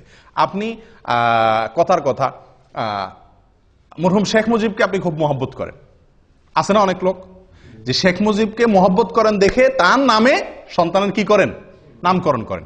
তো মরহুম শেখ মুজিবকে মহব্বত করে আপনি ছেলের নাম যদি মুজিবুর রহমান রাখেন, আপনারা কেউ বাধা দিবে? কিন্তু আপনি যদি ছেলের নাম রাখেন বঙ্গবন্ধু মুজিবুর রহমান, তাহলে মানুষ আসবে না? এটা তো খাটলো না। বঙ্গবন্ধু তো ওনার টাইটেল, এটা তো আর কারোর জন্য আসবে না, নামটা সবার জন্য আসতে পারে। ঠিক একইভাবে আরো যে সমস্ত রাজনৈতিক নেতা আছেন, অন্যান্যরা আছেন, সব ক্ষেত্রে প্রযোজ্য হবে, ঠিক না ঠিক? অতএব এগুলো একটা ভুল। যাই হোক, সুন্দর, অর্থবহ, অর্থের দিক থেকে কোনো খারাপ কিছু নাই এরকম নাম রাখা সবচেয়ে বেস্ট। আল্লাহর নামকে জুড়ে রাখা। 2, নবীদের নাম রাখা। 3, সাহাবীদের নাম রাখা। আফসোসের বিষয়, এই 3 শ্রেণীর কোনোটার ব্যাপারে আগ্রহ নাই। আমাদের কাছে যত মানুষ নাম চাইতে আসে, বেশিরভাগ মানুষ বলে আনকমন নাম দেন, 2 অক্ষরের নাম দেন। ওই যে টালটু বল্টু যেগুলো শুনে নাই কোনোদিন, এরকম নাম চায়, যে নাম কোথাও নাই আশপাশে, এরকম নাম চায়। একটা লোক বড় না, সবচেয়ে সুন্দর অর্থবহ নাম দেন আমাকে। আল্লাহ তাআলা আমাদেরকে তৌফিক দান করেন আমলের। সময়ত ভাইরা, নামের আমল চলে গেল 7 নম্বর। 8 নম্বর আমল আকিকা করা। কি করা? আকিকা করা। শিশুর জন্মের পরে আকিকা, এটি গুরুত্বপূর্ণ একটি আমল। আকিকা সর্বোচ্চ সুন্নত, এর উপরে না। ফরজ ওয়াজিব অবশ্যই না। এটার সর্বোচ্চ গুরুত্ব হলো কি পর্যন্ত? সুন্নত পর্যন্ত। অনেকে মুবাহ বলছেন, অর্থাৎ জায়েজ। যাই হোক, আকিকা শব্দের অর্থ হলো কাটা। আক্কা ইয়াউক্ক শব্দের অর্থ কি? কাটা। তো আকিকারে কাটা কেন বলা হয়? কারণ ওই দিন ছাগল জবা হয়, কাটা হয়। অথবা কেউ কেউ বলছেন যে ওই দিন বাচ্চার চুল কাটা হয়, সেজন্য ওই দিনের জবাইয়ের নামও হয়ে গেছে কি? কাটার জবাই, অর্থাৎ কাটার দিনের জবাই, নামই হয়ে গেছে আকিকা, মানে কাটা। আচ্ছা, আকিকা সম্পর্কে নবী সাল্লাল্লাহু আলাইহি সাল্লাম থেকে অনেক হাদিস পাওয়া যায়, বহু হাদিস পাওয়া যায়। তার সবগুলো তো আমরা বলতে পারবো না। এর ভিতরে একটা হলো আব্দুল্লাহ ইবনে আব্বাস রাদিয়াল্লাহু তাআলা আনহু থেকে বর্ণিত, সুনানে নাসাঈর ভিতরে আসছে। তিনি বলেন, নবী সাল্লাল্লাহু আলাইহি সাল্লাম তার নাতি হাসান এবং হোসেন রাদিয়াল্লাহু তাআলা আনহুমার জন্মের পরে তিনি 2টি করে মেষ জবাই করেছিলেন। কে? নবী সাল্লাল্লাহু আলাইহি সাল্লাম। এবং তিনি নির্দেশ করেছেন, ইবনে মাজার এক হাদিসে আসছে, আয়েশা রাদিয়াল্লাহু তাআলা বলেন, আমারানা রাসূলুল্লাহ সাল্লাল্লাহু আলাইহি সাল্লাম, আমাদেরকে নবী সাল্লাল্লাহু আলাইহি সাল্লাম নির্দেশ করেছেন, আন-নাউক আনিল গুলামি শাতাইন, যে ছেলে হলে যেন 2টা ছাগল আমরা আকিকা হিসেবে জবাই করি, ও আনিল জারিয়াতে শাত, আর মেয়ে হলে 1টা ছাগল যেন জবাই করি। তাহলে এই হাদিসগুলো দ্বারা বোঝা গেল যে আকিকা করা নবী সাল্লাল্লাহু আলাইহি সাল্লামের একটি আমল, সুন্নাত। তাহলে এটা আমরা করার চেষ্টা করব ইনশাআল্লাহ বিইذনিল্লাহ। আকিকার ক্ষেত্রে প্রথম কথা হলো আকিকার সময়সীমা। কোন সময় করতে হবে? 7 নম্বর দিনে। 7 নম্বর দিন কোনটা? অনেকে ভুল বুঝেন। সন্তান জন্ম হয়েছে যেদিন, ওই দিনের পরে 7 দিন পরে না। অনেকে জন্ম হওয়ার পরে 7 দিন পরে করে, 7 দিন পরে না, 6 দিন পরে, 7 নম্বর দিনে। আরো সহজ হবে বুঝার জন্য, যেই দিনে সন্তান জন্মগ্রহণ করে, যেই বারে জন্মগ্রহণ করে, পরের সপ্তাহ তার আগের দিন। রবিবারে জন্মগ্রহণ করলো, তাহলে 7 নম্বর দিন কি বারে হবে? শনিবার হবে। সোমবার না, সোমবার তো আরো পরে হবে, শনিবার হবে। রবিবারে হলে রবি, সোম, মঙ্গল, বুধ, বৃহস্পতি, শুক্র, শনি। 7 নম্বর দিন হবে শনিবার। সোমবারে জন্মগ্রহণ করলে আকিকা হবে কি বারে? রবিবারে। শুক্রবারে জন্মগ্রহণ করলে আকিকা হবে বৃহস্পতিবারে। এ হলো আকিকার সময়, 7 নম্বর দিন। তবে বুরাইদা রাদিয়াল্লাহু তাআলা আনহু থেকে বর্ণিত এক হাদিসে আসছে, যেটি বাইহাকিতে বিশুদ্ধ শুদ্ধ বর্ণিত হয়েছে, যে নবী সাল্লাল্লাহু আলাইহি সাল্লাম বলেছেন, আল আকিকাতু তুযবাহু লি-7 আও লি-14 আও লি-21। আকিকার পশু জবাই করতে হবে 7 নম্বর দিনে, অথবা অপশন আছে, দ্বিতীয় সুযোগ আছে, সেটা হলো 14 নম্বর দিনে, অথবা 3 নম্বর সুযোগ আছে 21 নম্বর দিনে। এই তিনটাই এই হাদিস দ্বারা বোঝা গেল সুন্নাত। তবে 1 নম্বরের সুন্নাত হলো, ফার্স্ট ক্লাসের সুন্নাত হলো 7 নম্বর দিনে করতে পারলে উত্তম, আর না হলে 14 বা 21 নম্বর দিনের আরো 2টা স্টেশন আছে, সেগুলো ধরতে পারেন। কিন্তু যদি এই 3 দিনের কোনো দিন আপনি করতে না পারেন, তাহলে সুযোগ আছে পরবর্তীতে যে কোনো সময় করার, কিন্তু এই 3 দিনে বা বিশেষ করে 7 নম্বর দিনে করা উত্তম। এখন একটা প্রশ্ন আসে, মেয়েদের জন্য আকিকার পশু জবাই করতে হবে 1টা, ছেলেদের জন্য হলো 2টা। কেন? এটা কিছুটা বৈষম্য মনে হয় না? বিশেষ করে আজকের নারীবাদীর যে জোয়ার চলতেছে, নারীবাদের জোয়ারে তো এটা বড় প্রশ্ন। ছেলে হয়েছে দেখে কি খুশি দেখে ইসলাম 2টা করতে বলছে, মেয়েদের বেলা 1টা কেন? হ্যাঁ, একজন মুসলিমের সবচেয়ে বড় উত্তর হলো এই ক্ষেত্রে, আমরা নবী সাল্লাল্লাহু আলাইহি সাল্লাম এর অনুসরণ করার জন্য আল্লাহ নির্দেশ করেছেন। উনি বলেছেন, সেটা আমান্না সাল্লাম না, আমরা মেনে নিয়েছি। যুক্তি খুঁজে আমল করা, এটার নাম কি নয়? ইসলাম নয়। যারা যুক্তি ছাড়া আমল করে না, বিশ্বাস করে না, তারা মুসলিম না। তারা কি না? যুক্তি ছাড়া বুঝে না। তার আগে যুক্তি দিতে হবে তারে, প্রত্যেকটা কাজ তারপরে সেই করবে। তাহলে এটারে কি বলে না? ইসলাম গ্রহণ বলে না। পৃথিবীতে যখন মানুষ জাহান্নামে যাবে, তখন সবাই ইমানদার হয়ে যাবে। জাহান্নামে যাওয়ার আগে কি হয়ে যাবে? ইমানদার হয়ে। একটা মজার কথা আছে, রসিকতা করে, ধাঁধা আর কি, যে কোন বেঈমান জাহান্নামে যাবে না। কোন বেঈমান জাহান্নামে যাবে না। মানে কি? কোন কাফের কি যাবে না জাহান্নামে? একটি কাফেরও জাহান্নামে যাবে না। মানে কি? কাফের জাহান্নামে যাবে না মানে? তাহলে কে যাবে জাহান্নামে? জান্নাতে ইমানদার জাহান্নামে যাবে। যখন সে জাহান্নামে যাবে তখন আর কেউ কাফের থাকবে না। থাকবে? সে তো জাহান্নাম দেখার পরে সবকিছু বিশ্বাস করবে না? এই দেখার পরে বুঝার পরে এখন সে বিশ্বাস করলে এটার মূল্য আর নাই। তো এর মানে হলো যে কাফের জাহান্নামে যাবে না। জাহান্নামে যখন যাবে তখন ঈমান আসবে, কিন্তু সেই ঈমানের ভ্যালিডিটি আল্লাহ সুবহানাহু ওয়া তাআলার কাছে আর নাই বা থাকবে না। যাই হোক, তাহলে যেটা বলছিলাম আকিকার ক্ষেত্রে কেন মেয়েদের ক্ষেত্রে একটা, ওই যে নবী সাল্লাল্লাহু আলাইহি ওয়াসাল্লাম বলছেন সেজন্য, আমার কোনো যুক্তি আর প্রয়োজন নাই। কিন্তু এর বাইরে বহু যুক্তি আছে। দেখুন, ইহুদিরা মদিনাতে, ইহুদিদের বসবাস ছিল, তাদের প্রভাব ছিল মদিনার সমাজে। ইহুদিরা মেয়ে হলে কোনো আকিকাই করতো না। আকিকা এটা আগে থেকে চালু ছিল।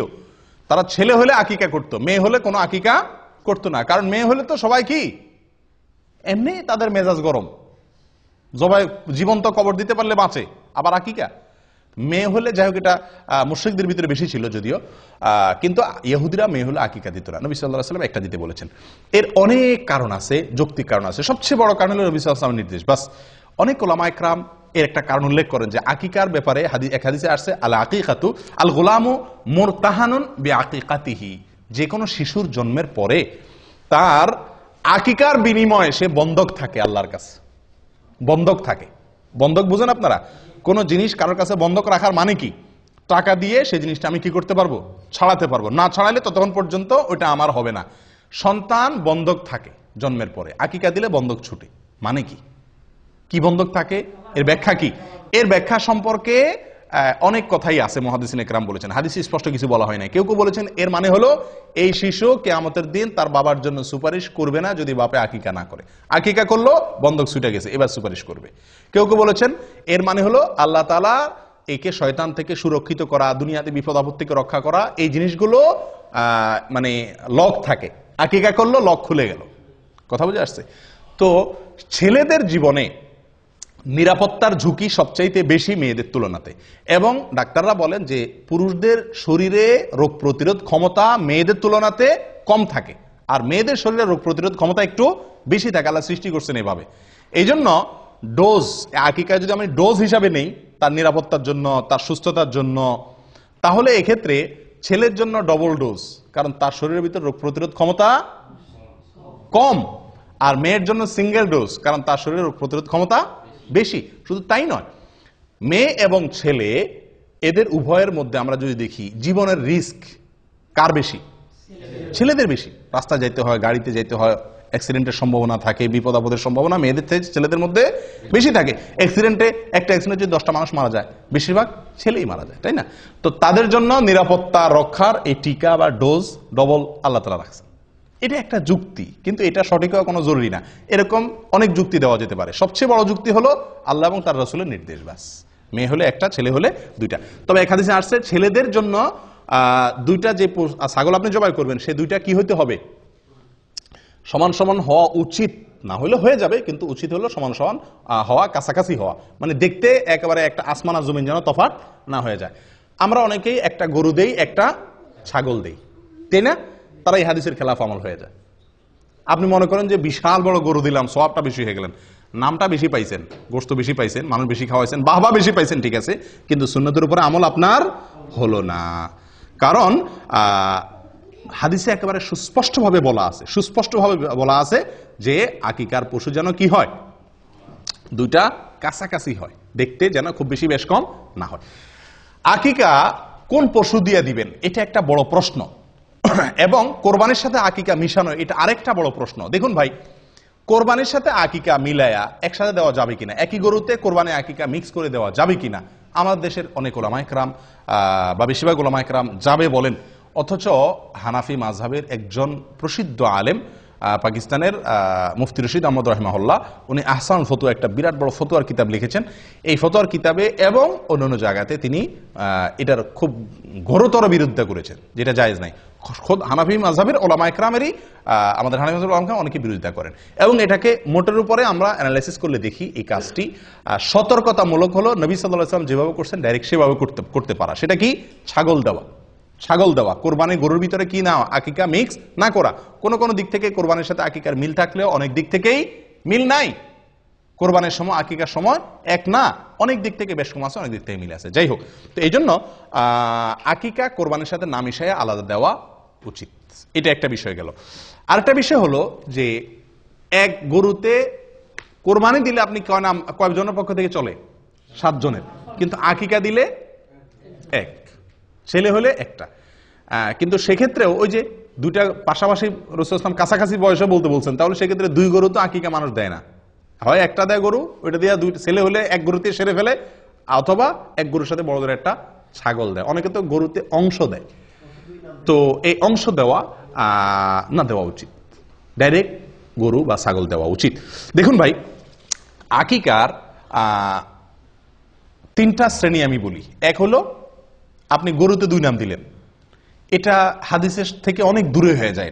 এটা সম্পূর্ণ যুক্তি নির্ভর হয়, দলিলের সরাসরি দলিলের সাথে মিলে না। নাম্বার 2, 2টা ছাগল দেওয়া বা 2টা ভেড়া দেওয়া সরাসরি, এটা নবী সাল্লাল্লাহু আলাইহি ওয়াসাল্লামের আমলের সাথে মিলে, এটা হলো এই ক্লাসের। আরেকটা হলো যে একটা গরু দিলেন, একটা ছাগল দিলেন, এটা কোন রকমের চলে, বুঝে আসছে কথা? কিন্তু সবচেয়ে উত্তম হলো 2টা ছাগল দেওয়া। আকিকা যদি কেউ দিতে না পারে, সমস্যা আছে? কোনো বিশেষ কোনো অসুবিধা নাই, হারাম না, কারণ এটা ফরজও না ওয়াজিবও না। কিন্তু বিনা কারণে আকিকা কি করা উচিত না? ছাড়া উচিত না। আমাদের সমাজে অনেক লোক আকিকা দেয় না, অথবা বাপ হইছেন, ছেলের বাপ হইছেন, একটা ছাগল বলে যে একটা ছাগলের টাকা আছে আমার কাছে, সমস্যা আছে? সমস্যা নাই, আপনার যদি সামর্থ্য না থাকলে একটা দিবেন। কিন্তু আমাদের দেশে মানুষের জন্য আমি বলি যে একটা দিলে চলবে না ছেলের বাপ হইলে। কেন? কারণ ছেলের বাপে যদি বলে যে আমার সামর্থ্য নাই, আমার তার সাথে কথা আছে। কেমনে সামর্থ্য নাই আপনার? আপনার সামর্থ্য নাই কেমনে আমার বুঝাই দেন। একজন বাপ সন্তান জন্মের পরে কমের পক্ষে 10 কেজি মিষ্টি কিনা লাগে আমাদের দেশে, লাগে কি লাগে না? হাসপাতালের ডাক্তার, আয়া, দারোয়ান, বাড়ি, শ্বশুর বাড়ি, বন্ধু বান্ধব, আশপাশের প্রতিবেশী দিতে দিতে মিনিমাম 10 কেজি লাগে, আপনার মিষ্টি লাগে। ঢাকা শহরে যদি আপনি মিষ্টি কিনতে যান, 400 টাকা মিষ্টির কেজি। 10 কেজি মিষ্টির দাম কত হয়? 4000 টাকা। 4000 টাকা মোটামুটি একটা ছাগল পাওয়া যাবে কি যাবে না? তো আপনি যদি বলেন যে একটা ছাগলের টাকা আছে আমার কাছে, আমি বলবো আরেকটা ছাগলের টাকা আমি বাইর করে দিচ্ছি। আপনার মিষ্টি খাওয়াইতে বলছে কি? এটা আরেক ভুল। সন্তান জন্মগ্রহণ করার পরে আমরাও ভুল করি, যারা খাওয়াইয়া পাঠি তারাও ভুল করি, আর যে খাওয়ায় সেও ভুল করে। আমরা সন্তান হইলে বা কিছু হইলে বলি কি ভাই মিষ্টি খাওয়ান। আশ্চর্য, শরীয়ত আপনারা বলছে গোশত খাওয়ার অধিকার দিচ্ছে, আপনি গোশত না চাইবেন, আপনি চাইবেন লাহাম, আপনি চান মিষ্টি। এটা বোকামি না? আর যে খাওয়ায় সেও ভুল করে, কারণ সে মিষ্টি খাওয়ালে তো আর আকিকা মাফ নাই। এদিকে মিষ্টি কিনে আবার এদিকে আকিকা কিনে, ডবল খরচ না? আপনার কাছে কেউ মিষ্টি চাইলে আপনি তারা হাইকোর্ট দেখাই দেন, বলে দেন যে আকিকার দিন আইসেন। আকিকার দাওয়াতে মানুষ ভয়ে সাধারণত আসতে চায় না, অতএব আপনার মিষ্টির টাকা বেঁচে যাবে। তো যাই হোক, এই মিষ্টি কিনতে গিয়া সুন্নতের উপর আমল করা অনেক সময় কঠিন হয়ে যায়, এটা ঠিক না, এটা একটা ভুল প্রবণতা। আল্লাহ আমাদেরকে সঠিকটা করার তৌফিক দান করেন। প্রিয় ভাইরা, আকিকার পশু আপনি যখন জবাই করবেন, আকিকার পশু জবাই করবেন, তখন কি দোয়া পড়বেন? বিসমিল্লাহি আল্লাহু আকবার, বিসমিল্লাহি আল্লাহু আকবার, আল্লাহুম্মা লাক ওয়া ইলাইক, আল্লাহুম্মা লাক ওয়া ইলাইক, হাযিহি আকিকাতু, এরপরে বাচ্চার নাম বলবেন। হাযিহি আকিকাতু ফুলান ইবনে ফুলান, হাযিহি আকিকাতু আব্দুল্লাহ ইবনে অমুক, হাযিহি আকিকাতু অমুক ইবনে অমুক। বাংলাও বলতে পারেন বিসমিল্লাহ আল্লাহু আকবার, আল্লাহ এটা আপনার উদ্দেশ্যে করছি, আপনার জন্য, এবং আপনার দিকে এটা প্রত্যাবর্তিত, এই পশু যেটা জবাই করতেছি, এবং এই পশুটা আমার অমুক ছেলের অমুকের, অমুকের ছেলে অমুকের পক্ষতে এটা কি দিলাম, আকিকা করলাম। দোয়া না পড়লেও আকিকা হয়ে যাবে, কিন্তু পড়া সুন্নাত। এটা নবী সাল্লাল্লাহু আলাইহি ওয়াসাল্লামের আমল, যেহেতু বাইহাকিতে বর্ণিত হয়েছে, অতএব এটা আমল করা ভালো। আকিকার গোশত বাপ মা খাইতে পারবে কি পারবে না? পারবে। আমাদের দেশে অনেক বাপ মা খায় না, আকিকার গোশত বাপ মা খাইতে পারবে না। বাপ মা তো আরো বেশি করে খাবে, এত কষ্ট করে সন্তান জন্ম দিছে, তোমরা সবাই মিলে খাইবা, বেচারা কষ্ট না করে তোমরা খাইবা, বেচারা এত কষ্ট করে সন্তান জন্ম দিছে, তার বেশি খাবে, ঠিক না? অনেকে খায় না, এটা ভুল প্রবণতা। অনেকের মধ্যে একটা প্রবণতা আছে, খুব বাজে প্রবণতা, এটা খুব কম জায়গায় আছে যদিও, জাহেলি যুগে ছিল, এত মারাত্মক না, জাহেলি যুগের চাইতে আরো বেশি জাহেলি যুগ। সেটা হলো যে আকিকার পশুর রক্ত কোন কোন এলাকাতে শিশুরে খাওয়ায়, বলে যে রোগ বালাই ভালো হবে। মূর্খতা কোথায় চলে গেছে?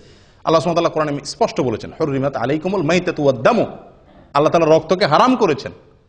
তাহলে সেখানে শিশুরে আপনি খাওয়াচ্ছেন, এবং রক্তের ভিতরে এই যে প্রবাহমান রক্ত, যেটা রক্ত থেকে বের হয়ে আসে, এটা মানুষের শরীরের জন্য বিষের মতো ক্ষতিকর, ভয়াবহ ক্ষতিকর জিনিস। কেন আল্লাহ তাআলা জবাই করে রক্ত বের করে দিয়ে বলছেন? ডাক্তাররা বলেন, চিকিৎসা বিজ্ঞানীরা বলেন, কারণ কোন পশু যদি জবাই করা ছাড়া এমনি মাইরা খান আপনি, এই রক্ত এগুলা তো বের হলো না। এই গোশত স্বাস্থ্যের জন্য ভয়াবহ রকমের ক্ষতি করে। এই জন্য তো জবাই নির্দেশ করছে শরীয়ত, যাতে রক্তগুলো বের হয়ে যায়। আর সে রক্ত নিয়ে কারা খাওয়াচ্ছে? শিশুরে খাওয়াচ্ছে। আমি কোরবানির সময় বহু দেখছি যে কোরবানি জবাই করার সময় ওই কাপ নিয়ে এসে ধরে রাখে, রক্ত ধরে নেয়, এবার শিশুরে খাওয়ায়। এই মূর্খতা আমি নিজের চোখে দেখেছি বহুত। আল্লাহ তাআলা আমাদেরকে হেদায়েত দান করেন। জবাই 7 নম্বর দিনে করা সুন্নাত। অনুষ্ঠান বা গোশত খাওয়া আপনি অন্য কোনো দিন করতে পারেন। দেখা যাচ্ছে যে শুক্রবার ছাড়া অনুষ্ঠান করা হয় না, তো অনুষ্ঠানটা আপনি অন্যদিন করেন, কিন্তু জবাইটা কোন দিন করতে হবে? 7 নম্বর দিনে করতে হবে। আকিকার এক জায়গাতে আপনি প্রবাসে আছেন, দেশে বাচ্চা হয়েছে, তো এখানে আপনি কি দিতে পারেন? আকিকা দিতে পারবেন। আবার বাচ্চা হাসপাতালে আছে, 7 নম্বর দিনে এসে গেছে, আকিকা আপনি বাসায় দিতে পারেন। বাচ্চা নানা বাড়ি আছে, আকিকা দাদার বাড়ি দিতে পারেন, কোনো অসুবিধা নাই। বাচ্চা কোথাও আছে এটা দেখার দরকার নাই, যে কোনো জায়গায় দিলেই হলো। 2টা ছাগল দিবেন, ছেলে হয়েছে, দেশে একটা দিলেন, এখানে আরেকটা দিলেন, অসুবিধা নেই, চলবে। আমাদেরও খাওয়ার ব্যবস্থা রাখলেন, শুধু দেশেই সব খাওয়াইলেন না। আকিকার অনুষ্ঠান শেষ, আকিকার ঘরে শেষ কথা, আকিকার অনুষ্ঠান। কি অনুষ্ঠান রে ভাই? আকিকার অনুষ্ঠান। আকিকার অনুষ্ঠান আমাদের দেশে এটা একটা জুলুমের অনুষ্ঠান হয়ে গেছে। আকিকার অনুষ্ঠান করাতে দোষের কিছু না, কিন্তু আকিকার অনুষ্ঠানে যে চাঁদাবাজি হয়, এটা অত্যন্ত নিকৃষ্টতম একটা কাজ। আপনি বলবেন মানুষ খুশি হয়ে দেয়, আমি বলবো না। খুশি হয়ে 100 জন অতিথি থাকলে তার ভিতরে 20 জন হয়তো মন থেকে খুশি হয়ে দিচ্ছে, বা 30 জন দিচ্ছে, বা 50 জন দিচ্ছে। একটি লোকও যদি নাখোশ হয়ে আপনার সিস্টেমের কারণে দিতে বাধ্য হয়, লজ্জায় পড়ে দেয়, তাহলে আপনি তার গুনাহগার। এই উপহারটা আপনার জন্য হারাম হয়ে গেল। নবী সাল্লাল্লাহু আলাইহি ওয়াসাল্লাম বলেছেন, লা ইয়াহিল্লু মালু ইমরিইন মুসলিমিন ইল্লা বিতিবি নাফসিহি। কোন মুসলমানের মাল তার সন্তুষ্ট চিত্তে না হলে, মন থেকে সে খুশি হয়ে না দিলে, বাধ্য হয়ে দিলে, এটা জায়েজ নেই, হারাম। এটা হলো চাঁদা। এটা হলো কি? চাঁদা। আমি বলি মাস্তানরা যে চাঁদাবাজি করে আমাদের দেশে, মাস্তানরা যে চাঁদাবাজি করে, ওইটা আর এই বিয়ের উপহার আর আকিকার উপহার, এই 2 চাঁদা, এটারও আমি চাঁদাবাজি বলি। এই চাঁদা আর মাস্তানের চাঁদা, এই দুইটার ভিতরে পার্থক্য একটা, মূল জিনিস একই।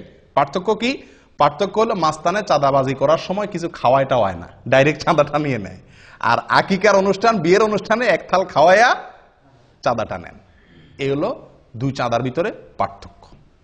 কিন্তু বেশিরভাগ লোক না হইলেও কিছু লোক হইলেও নাখোশ হয়ে যায়। বিশেষ করে এই অনুষ্ঠানগুলোতে একান্ত কাছের বাচ্চার, খুব কাছের লোক, ফুফু ভাই, এরা হয়তো একটা চেইন দিল, একটা আংটি দিল, বা একটা কিছু দিল, নগদ টাকা দিল, অসুবিধা নেই। কিন্তু অন্যান্য অনেক লোক আছে যারা আকিকার অনুষ্ঠানে খালি হাতে যাইতে পারে না। এই দেশে এই কালচারটা নেই। আমাদের মোহাম্মদ আলী গত শুক্রবারে আকিকার এক দাওয়াত পাইছে, তো আমারে বলে শেখ এরাবিয়ানদের দাওয়াত, তো আমারে বলে সে কি নিয়ে যাবো। আমি বললাম যে এখানে তো নেওয়ার সিস্টেম নাই, নিলে তুমি বেকুব হইবা, সবার সামনে শরম পাইতে হবে, কেউ নিবে না, তুমি একলা নিবা। সে আমার কথা শুনে নাই, না শুনে ওই সাবিল থেকে বাচ্চার জন্য গিফট কিনে নিয়ে গেছে। বুদ্ধিমানের কাম করছে, গায়েত রাখছে আগে, নিয়ে আগে বেজ্জত হয় না, যায় দেখে কেউ কিছু আনে নাই, তখন সে একলা নিলে বেকুব হবে না, আর আনে নাই। তো এই দেশে এই সিস্টেমটা নেই। দাওয়াত দিচ্ছেন, খেয়ে চলে যাবে। আপনি দাওয়াত দিয়া টেবিল আর চেয়ার নিয়ে বসা, আমি বলি আকিকা বিয়ের অনুষ্ঠানে যে গেটে টেবিল চেয়ার নিয়ে বসে না, এটা এক তো মাস্তানের চাঁদাবাজির সাথে মিল আছে, আর হলো ভিক্ষুকের ভিক্ষার সাথে মিল আছে। পার্থক্য হলো এতটুকু, ভিক্ষুকে ভাঙা থাল নিয়ে ভিক্ষা করে, আর আপনি টেবিল আর চেয়ার নিয়ে ভিক্ষা করবেন। এই হলো পার্থক্য। ভিক্ষুক ভিক্ষার সময় ভাঙা থাল নিয়ে বসে, আপনি টেবিল আর চেয়ার নিয়ে বসলেন। নিকৃষ্ট একটা কালচার হয়ে গেছে আমাদের দেশে এগুলা, বাধ্য হয়ে মানুষ, এটা সিস্টেম হয়ে গেছে। কেউ যদি বাচ্চাকে খুশি হয়ে কিছু দিতে চায়, ওপেন, আগে পরে কত সময় সে দিতে পারে। এই সময়টাতে আমি গেটে খাতা কলম নিয়ে বসা মানে কি, তুমি না দিয়া ঢুকলে চিহ্নিত হয়ে যাবা, কি দিছো সেটা আবার লেখা হবে। এগুলো একরকম মানুষকে বাধ্যবাধকতায় ফেলে দেওয়া, যেটা উচিত না। আল্লাহ তাআলা মাফ করেন। আকিকার দিনে যে কাজগুলো করা দরকার, বা যে আমলগুলোর কথা আমরা বলছি একজন শিশুর জন্মের পরে, সেগুলো তো আমরা করি না, করি হলো কুকাম। বিশেষ করে ঢাকা শহরে, এখন ঢাকা না, সব জায়গাতেই, ম্যাক্সিমাম জায়গাতেই আকিকার যে অনুষ্ঠান করে, আল্লাহ মাফ করুক, রীতিমতো ক্যালকুলেশন করে তো হিসাব বাইর করে, কত খরচ হবে, কত লোক দাওয়াত দেবো, কি গিফট আসতে পারে, কত টাকা আমাদের প্রফিট থাকতে পারে, হিসাব নিকাশ হয়। এটা তো একটা আছেই। আরেকটা অনাচার যেটা বিয়ের ভিতরে হয়, সেটা হলো ব্যান্ড পার্টি এনে, অথবা লম্বা লম্বা বড় বড় ওই যে আপনার সাউন্ড বক্স আনায়া ধুম দাঁড়াক্কা গান চালায় দেয়। আপনারা লক্ষ্য করছেন এটা? কারণ বাচ্চারা আকিকা মানে সেখানে আশপাশে সবার ঘুম হারাম। এটা কি সুন্নতের উপর আমল হলো না তামাশা হলো? এই বাচ্চার উপরে তো আল্লাহর গজব নাজিল হবে রহমতের জায়গায়, যে বাচ্চার আকিকা উপলক্ষে পুরো এলাকা মানুষের ঘুম হারাম। আমি নিজে গতবার ছুটিতে গেছি দেশে, রাত 12টা-1টা বাজে হঠাৎ করে দেখি ধুমধাড়াকা শুরু হয়ে গেছে। 12টার দিকে গভীর ঘুম ভেঙে গেছে। কি ব্যাপার? বিশাল সাউন্ড দিয়ে গান। আমি নেমে বের হলাম, আমার ওয়াইফ বলে যে যাইও না, এত রাত্রে ঢাকা শহরে মানুষ বাসাতে বাইরে না। কি বলো, এই এলাকায় কোনো মানুষজন বসবাস করে না নাকি? বাইর হয়ে যায়, দেখি যে আকিকার ধুমধাড়াকা গান চলতেছে। বললাম যে ভাই, মাথার বিবেক কোথায় গেছে? এই শিশুটার জন্ম হয়েছে, তার জন্য সবাই দোয়া করবে। এই যে আমার ঘুমটা ভাঙাই দিলেন, আমি কি দোয়া করবো না বদদোয়া করবো? আমার মধ্যে শত শত লোক বদদোয়া করতেছে শিশুর জন্য, আর আপনি ধুমধাড়াক্কা গান লাগাই দিচ্ছেন। মূর্খতা কোথায় গিয়ে ঠেকছে?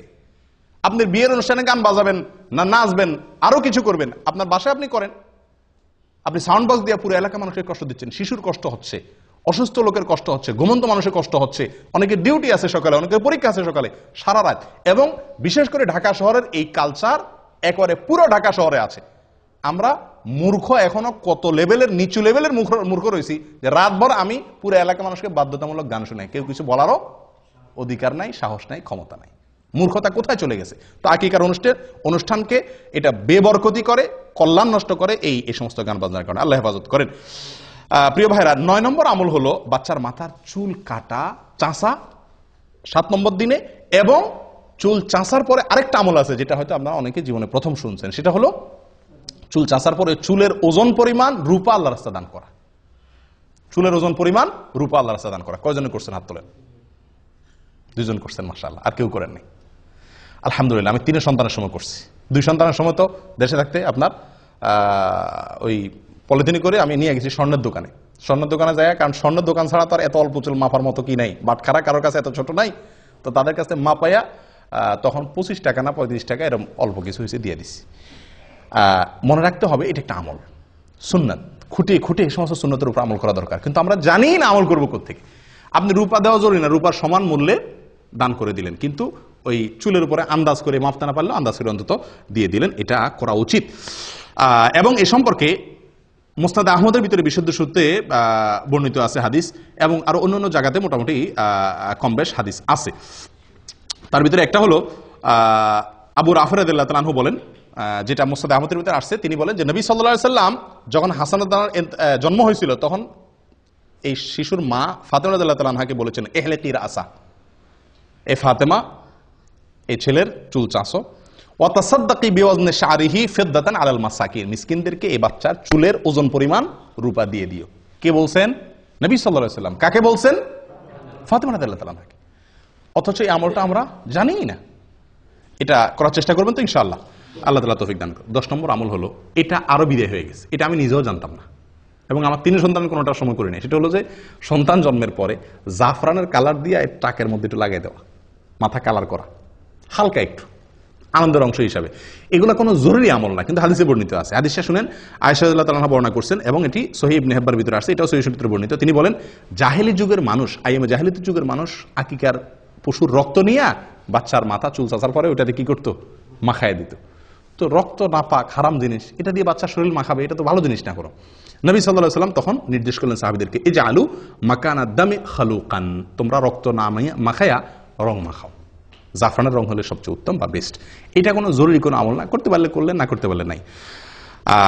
এবং একইভাবে সুনানে আবু দাউদের ভিতরেও এই বিষয়ে হাদিস বর্ণিত আছে, বুরায়দা রাদিয়াল্লাহু তাআলা থেকে একই জিনিস প্রমাণিত হয়। তাহলে 10 নম্বর আমল হলো মাথায় রং দেওয়া, এবং সেটা চুল চাঁচাটা ছেলে হোক মেয়ে হোক সবার জন্য। 7 নম্বর দিনে হলে উত্তম এবং সুন্নাত। 11 নম্বর শেষ আমল, 13টা বলছিলাম না, 13টা না 11টা ভুল বলছি। 11 নম্বর শেষ আমল হলো খাতনা করা। কি করা ভাই? খাতনা মানে মুসলমানি করা। এবং এই মুসলমানিটা 7 নম্বর দিন করা উত্তম। কবে করা উত্তম? 7 নম্বর দিনে। চিন্তা করেন, এত ছোট বাচ্চারা কেমন মুসলমানি করাবে? ছোট থাকতেই মুসলমানি করাতে সুবিধা, ছোট থাকতেই মুসলমানি করতে সুবিধা। আমার ছোট ছেলেটাকে এখানে মুসলমান করছি 7 নম্বর দিনে। মুসলমানি করে ডাক্তার নার্স আইনে আমার কোলে দিল, 1 ফোঁটাও কাঁদে নেই বাচ্চা। পরে একটু হালকা করে কাঁদছে, এবং কয়েকদিনের ভিতরে শুকায় গেছে, আমরা টেরই পাইনি। কিন্তু বড় ছেলেটাকে মুসলমানি করাইছি, বড় হওয়ার পরে ওইটা মুসলমানি করার সময় মনে হয় হাসপাতাল মনে ভেঙে ফেলবে অবস্থা করে ফেলছে। আর গ্রাম দেশে যদি মুসলমানি করানো হয়, হায় রে হায়, ওরে দৌড়াইয়া দৌড়তে তো 3 জন লাগে। বেচারা ধরে আনলেন, এরপরে হাত বাঁধরে, পাও বাঁধরে, একজনে পাও ধরো, একজনে হাত ধরো, একজনে চোখ বাঁধো, এরপরে ছেলের কান্দা, এরপরে ছেলের মার কান্দা, ছেলের বাপের কান্দা, পুরো এলাকা গরম হয়ে যায়, তাই না? কারণ ওই সময় আসলেও কষ্ট হয়। যত বড় হয় তত মুসলমানি করা কষ্ট হয়, যত ছোট থাকতে মুসলমানি করাবেন তত সহজ। 7 নম্বর দিনে করতে পারলে সবচেয়ে ভালো। হাসপাতালে নিয়ে যান, ডাক্তারদের বলেন করে দিবি, একেবারে টেরি পাবে না, সবচেয়ে সহজ। যাই হোক, এইটা 7 নম্বর দিনে করতে হবে এমন কোনো জরুরি নাই, কিন্তু এটা খুব গুরুত্বপূর্ণ। এই যতগুলো আমল বললাম 11টা, এর ভিতরে সবচাইতে জরুরি আমল হলো এই শেষেরটা, খাতনা করা। এটাকে সুনানুল ফিতরা বলা হয়েছে। এমনকি এই খাতনা মেয়েদেরও করাইতে হয় যদি প্রয়োজন হয়। এই খাতনা হলো লজ্জাস্থানের সামনে যে অতিরিক্ত অংশ চামড়া দলা হয়ে থাকে, এর পেঁচে পেঁচে পেশাব থাকে, নাপাক থাকে, পরে এগুলো অ্যালার্জি হয়, স্বাস্থ্যের জন্য ক্ষতি হয়, নাপাকও থাকে, অনেক সমস্যা হয়, এটাকে কেটে ফেলে দিতে হয়। তো আমাদের দেশে সাধারণত মেয়েদের শারীরিক গঠন সেরকম না, যার কারণে আমাদের দেশে এটা প্রয়োজন হয় না, কিন্তু অনেক দেশে প্রয়োজন হয়। শারীরিক গঠনের কারণে খাতনা বাচ্চাদেরও, মেয়েদের ক্ষেত্রেও করতে হয়, কিন্তু ছেলে মেয়ে সকলের জন্য এটা বিধিবদ্ধ। তাহলে মোট 11টা আমল আমরা জানলাম। কার জন্য এগুলা? একটা শিশুর জন্মের পরে তার অভিভাবকদের বা আমাদের অন্যদের করণীয় 11টা আমল আমরা বলি তো বাই সিরিয়াল। 1, প্রথম আমল কি? সহবাসের সময় দোয়া করা, শয়তানের আশ্রয় চেয়ে নেওয়া। নাম্বার 2, ভূমিষ্ঠ হওয়ার পরে আল্লাহর আশ্রয় চাওয়া এবং বদনজর থেকে বাঁচার জন্য দোয়া করা। এটা কোনো নির্দিষ্ট সময় ঠিক করা নাই। 2, 3 নম্বর, সন্তান কোনো বাচ্চার জন্মগ্রহণের সংবাদ শোনার পরে ছেলে মেয়ে হয়েছে, কোনটা হয়েছে এটা না জিজ্ঞেস করে আগে আলহামদুলিল্লাহ রাব্বিল আলামিন বলে আল্লাহ শুকরিয়া আদায় করা। 4 নম্বর আমল বলেন, আপনারা কি শুনছেন? আকিকা বহুত পরে আজান দেওয়া, বাচ্চার কানে আজান দেওয়া 4 নম্বর। 5 নম্বর হলো তাহনিক করা, তাহনিক, খেজুরের রস তার মুখে দেওয়া 5 নম্বর। 6 নম্বর আমল বলেন।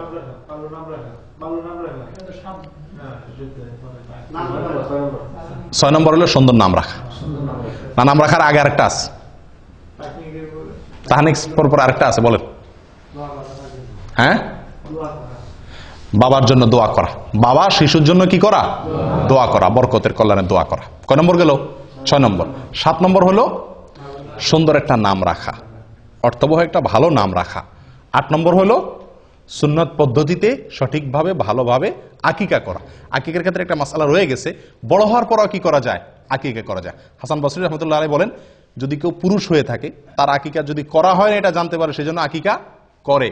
মুহাম্মদ ইবনে সিরিন রহমতুল্লাহ আরেকজন তাহাবী, উনি বলছেন যে যদি আমার আকিকা করা হয় না আমি জানতাম, তাহলে আমারটা আমি করতাম।